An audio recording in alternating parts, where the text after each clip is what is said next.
Hey guys, Substitute here, and today in World of Tanks I have a full tank review for you of the Kraft Panther, the Tier 7 premium medium tank of Germany, which is basically just a regular Panther with the top gun and the stock turret.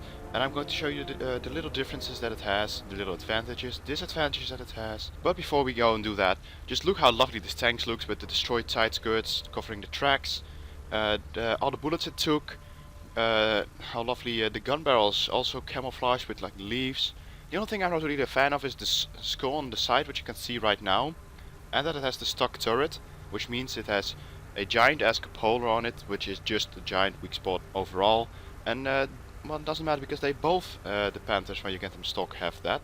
But let's get started with this review. So what you could have seen just pop in is the basic statistics of the fully upgraded regular Panther non-premium. That's the same firepower, a little bit more survivability, a little bit more mobility, less concealment, but once again also more spotting range. But there's much more to the tank than that. So on the left side you can see the Kraft Panther, and on the right side you can see the regular Panther. And you can see right off the bat that the Kraft Panther has a 170 horsepower engine less than the regular Panther. The guns are exactly the same, except for that the aim time is a little bit longer on the Kraft Panther, but the traverse speed of the Kraft Panther is a little bit longer than the regular Panther, and it also but it has weaker turret armor on the front and sides, but it has more turret traverse and has a weaker radio as well, unfortunately. But what does that mean for the engine of the Kraft Panther? As you can see here, the Kraft Panther has a 700 horsepower engine, like I said, and the regular Panther 870, and the horsepower to ton ratio is dropped by 3.3 horsepower to ton, but the Kraft Panther is able to go forwards by 7 kilometers an hour. It's really nice that the Kraft Panther gets a 55 kilometer an hour top speed limit, but it's just not going to get there really quickly with the horsepower to ton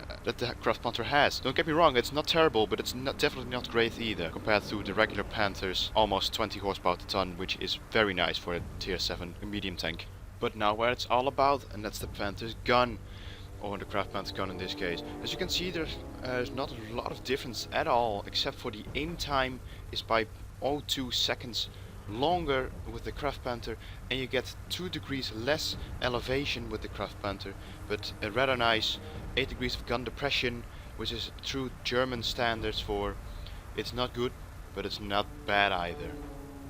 But now about the damage per minute of the gun of the Panther. It's quite a disappointing 1687 damage per minute, but that's before you take into account a 100% crew, brothers in arms, fence and a gun laying drive. So if you do add those up, you can get a DPM of 2050, which is rather nice for a tier 7 medium tank. And that's even without chocolate, so you can even get it to a little bit higher.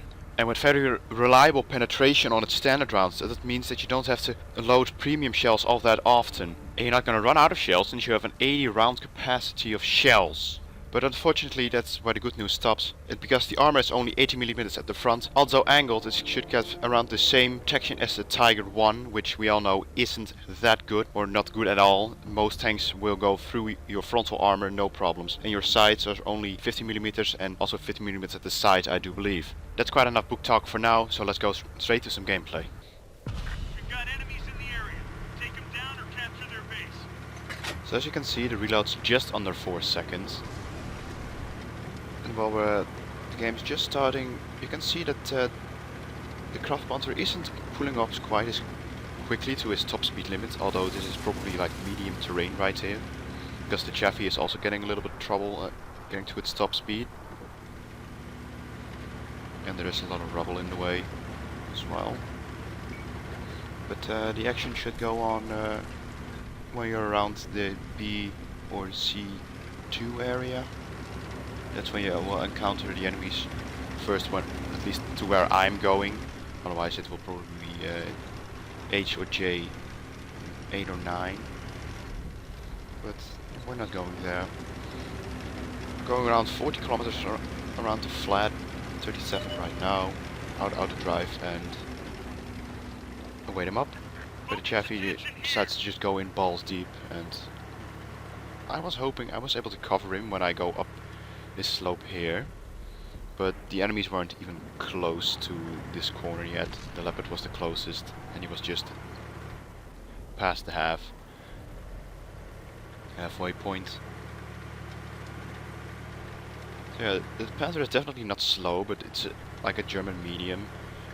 Uh, they're not very quickly as well, and the horsepower engines, or horsepower to weight, is most of the time not very good, and especially with like Germans, and if you look like that's the recently added Japanese heavies as well. They're even weaker, I guess. And just side scraping because it's a tier 5, and then your armor actually accounts for something. You know, I'm able to put a regular AP shell right through his gun mantlet, because your penetration is just so reliable. Ooh, and then wow, there's trouble talking here. And then just a KV-1 going through the front of my tank. That's going to tell you on how reliable this tank is going to be.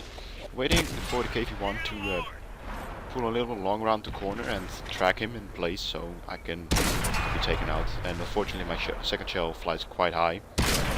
But I managed to finish him off anyway, and he just had 1 hit point left. So you don't even get a damage ribbon off of him.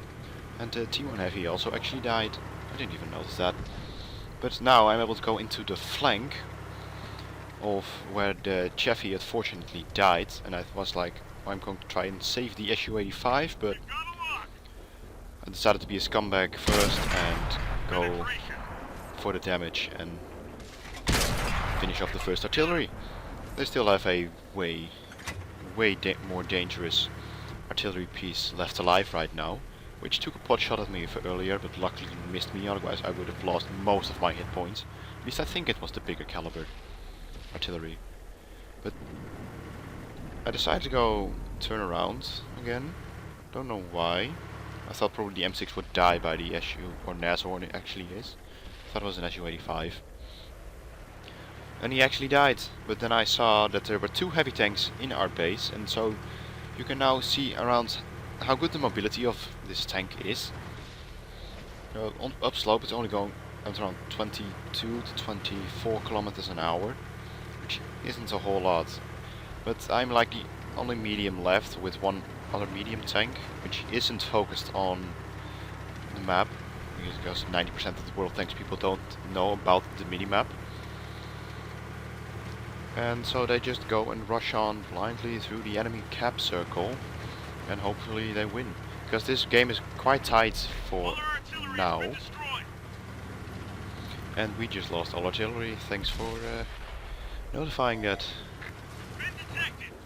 And there's this IS-2, just standing still, an easy shot through his front of his tank. I think I like hit the gun port as well, but it's also on the hammer. I think he's a little bit more dangerous because he has a way higher DPM than the IS-2. But the IS-2 has a way higher alpha damage than the hammer. But I'd rather have high DPM than high alpha damage, because it might take a big chunk of your health off in one shot, but then he's reloading for a little while. And again through his front. But anyway, then things with big alpha damage guns are just taking a big chunk of your health off.